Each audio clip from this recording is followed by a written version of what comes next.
There's a weird pressure that shows up at the beginning of the year, right? It's like you're supposed to have clarity, you're supposed to wake up motivated, disciplined, focused, ready to change everything all at once. And if you don't feel that way, something must be wrong with you.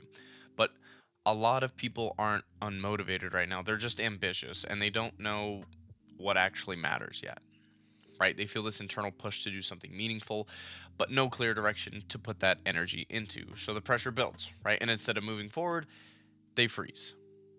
And so this episode is about why that happens and how to move without forcing clarity that isn't there yet. You are now listening to the Self Discovery Files. Welcome back to the show. Today we are starting off the year with a topic that I think can relate to a lot of you. Okay, the last 11 episodes that we've put out have been a little bit of a self development arc, but I thought I'd start off this year with discussing some topics that you guys might be struggling with right now. And so there is a pressure that a lot of people feel at the beginning of the year to do something meaningful, right? To do something that matters, to have a purpose, to create massive action, but they don't have clear direction to put that energy into. And so they feel this pressure building. And instead, sometimes people freeze instead of moving forward. And so let's talk a little bit about where that pressure that you might feel actually comes from, okay? The January pressure, the beginning of the year pressure, is not circumstantial based on your position in life or anything that has affected your life in the past few months or even this month, but that pressure is cognitive. Okay, so the thing that I want you to realize is that pressure shows up first in thoughts, not any action. Right? It shows up in thoughts that think, I'm wasting time. I need to be doing this. I should already be further. I need to start doing something now. And sometimes it can drop into the body, right? You can feel it in your stomach. You can feel your body tense up a little bit. You can feel a little bit restless. Maybe you're a little bit more irritable. And so this pressure usually comes from social comparison, right? It comes from seeing other people online or maybe the people in your life at your work, your friends, your coworkers, whatever the case may be. You compare yourself to them on where they're at or they might be going, and you think that you're behind. This pressure can also come from expectations that you never consciously chose, but that you set for yourself anyway. And so you hold yourself to a standard that you don't realize you do. This pressure can also come from watching other people win and feeling behind as a result of that. And that's normal, right? If you saw everyone around you winning and you're the only one without, you might feel that pressure of I need to do something. I need to start taking action. I should be winning because they are. And so January, a lot of people like to set all these goals and you've heard of the New Year's motivation and setting goals and New Year's resolutions, all that, but it doesn't reveal that motivation, okay? It amplifies expectation. That's what January does, right? And so the important distinction that I want you to make sure you understand is the pressure that you feel isn't proof that you're lazy. It's proof that you care, but you just don't know where to aim at. You want to do all these great things. You want to develop yourself. You want to achieve the goals that you've set for yourself, but you say, I don't even know where to start. I don't know what to do. And so the ambition that you have without direction, it can actually hurt more than having no ambition because unused ambition turns inwards, right? When you want something deeply, okay, and you don't know where to put the energy, that can create anxiety, right? You feel anxious because you're like, I don't know where to put ambition. I don't know what to do. I have this tension that I should be doing something, but I don't know what to do. And so it's this dissonance that gets created as a result of that. Like I said earlier, irritation, right? You can feel irritated because you don't know what to do. And so that friction creates that irritation. You can feel that emotional volatility, right? People are irritating you more. Situations might irritate you more. And so that energy that you have has nowhere to go. So it turns into self criticism, right? This is often why ambitious people overplan things, right? Or they overcommit on multiple things. They start multiple things or they commit to multiple things and then they freeze and end up committing to none. And when they feel that feeling, right? They feel that anxiety, that irritation, or they freeze and they commit to none. They escape that feeling. They might copy other people's goals, right? They might revert to comfort, things that they love, they know that makes them feel good, they know direction, right? They might abandon the ambition that they have altogether to avoid the tension that it brings. They might quit. And so there is a cost of staying in this place too long. You will lose confidence, you will lose self trust, and you might develop complacency or emotional numbness to this stuff. So, ambition that you have without direction doesn't motivate you, it exhausts you. So, you need to have direction, or else it might cause internal confliction. Now, there's a very important mental reframe that must be set in place when talking about ambition.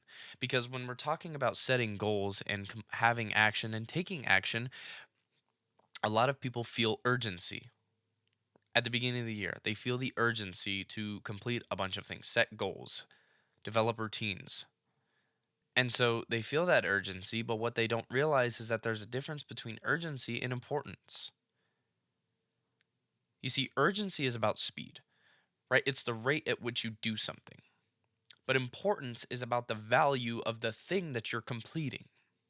And so urgency says this needs to be done now, right? The speed at which this needs to be completed. Importance is what is the value of this thing, right? How much does this thing actually matter to me?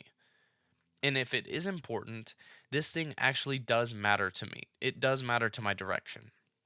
And they can overlap, of course, but they often don't. And so, urgency, people that feel urgency and take action on urgency, it can feel productive, right? It creates motion, it can create dopamine, it can create visible action that you can see on a day to day basis, and you feel productive. But busyness does not equal productivity. Okay. And urgency without importance leads to doing that busy work. Okay. Execution that you might be doing on a day to day basis on whatever it is could be rushed.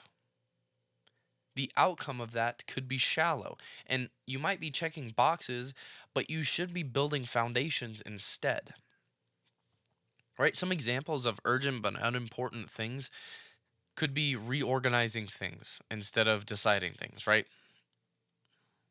One that a lot of people love to do is plan instead of start things because planning feels productive in your head. I talked about this last year, right? It almost gives you some sort of mental satisfaction to plan and to think about all the things that you might do instead of actually doing them, right? Consuming content instead of creating.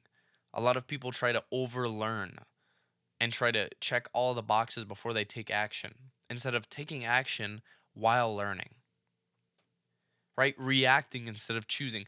These are all examples of urgent but unimportant things. And so if you build your year 2026, or even if you're in another year 2027, 2028, if you're listening to this, if you build your year on urgency, you'll be busy for sure, but you won't be fulfilled. And so direction reveals itself and alignment reveals itself through action or reflection. Okay, clarity does not precede action.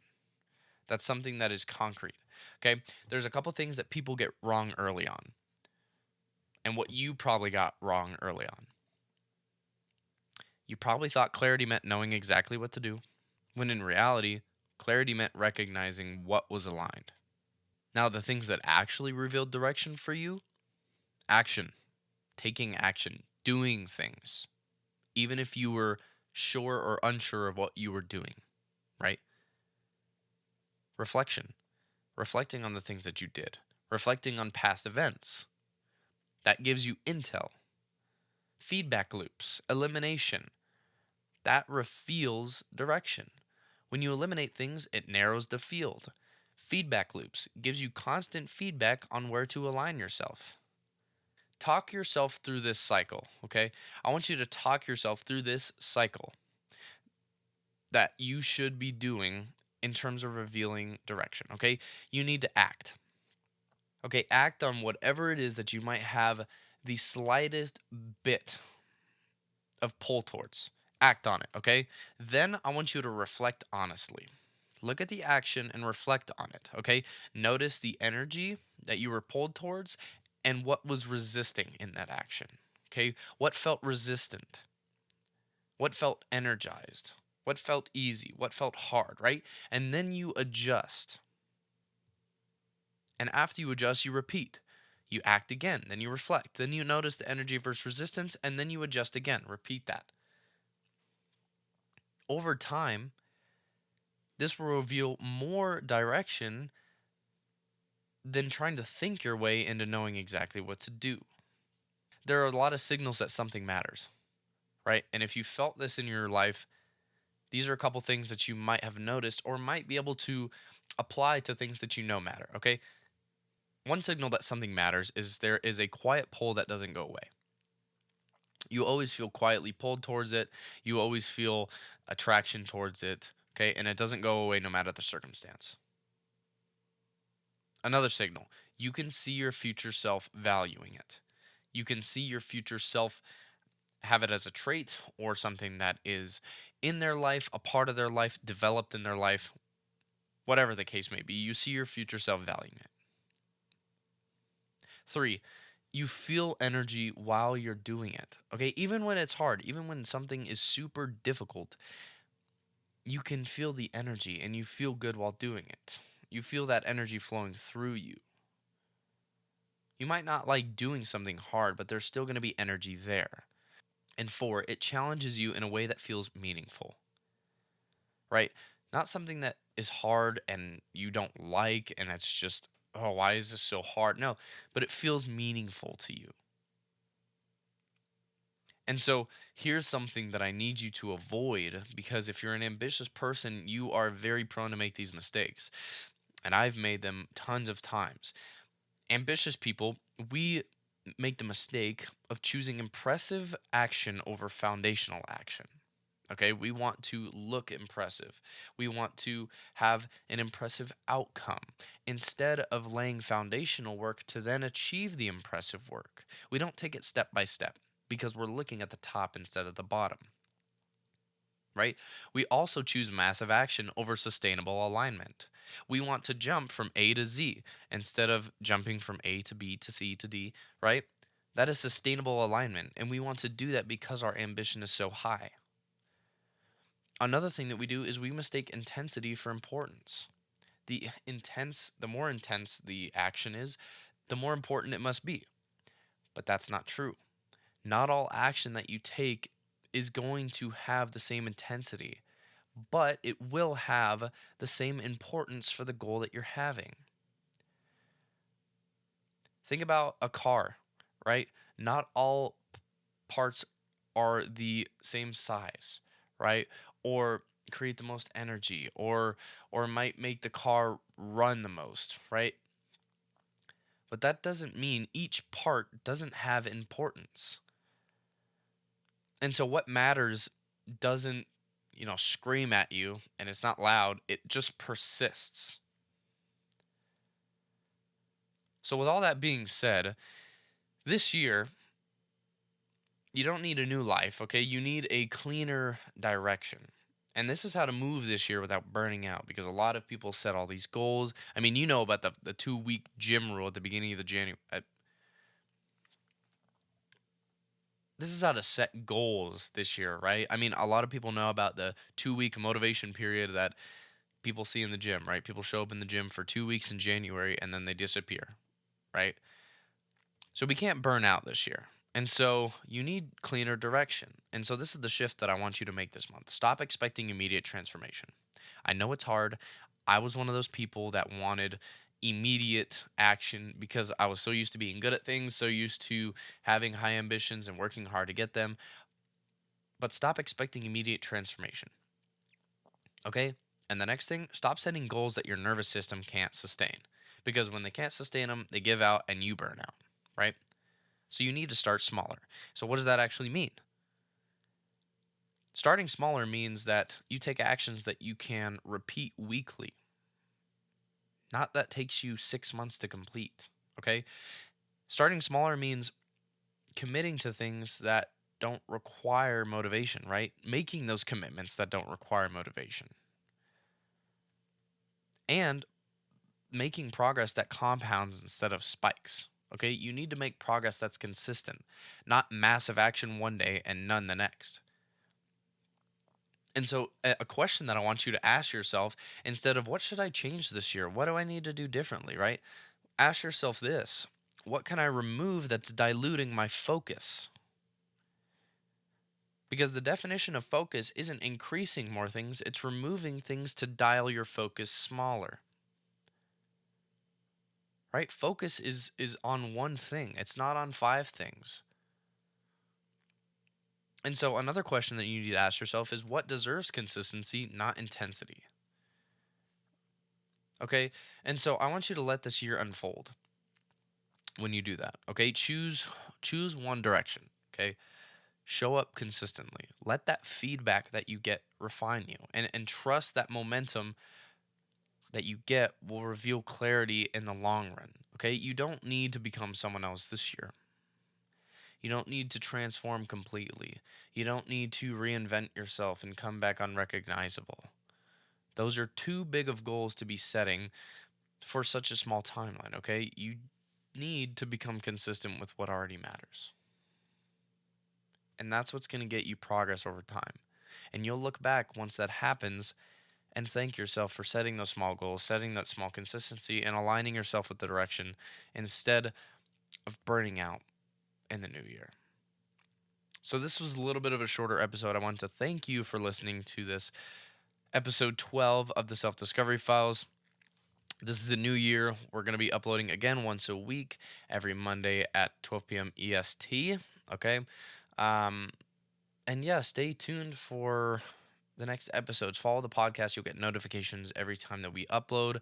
Follow me on my socials at the Dylan Phipps on TikTok and Instagram. We'll be starting to post here in the next month or two, and we're going to be developing that a lot more. I'm hoping to grow this community so that we can help more of you. So yeah, thanks for listening, and we'll see you next week for episode 13.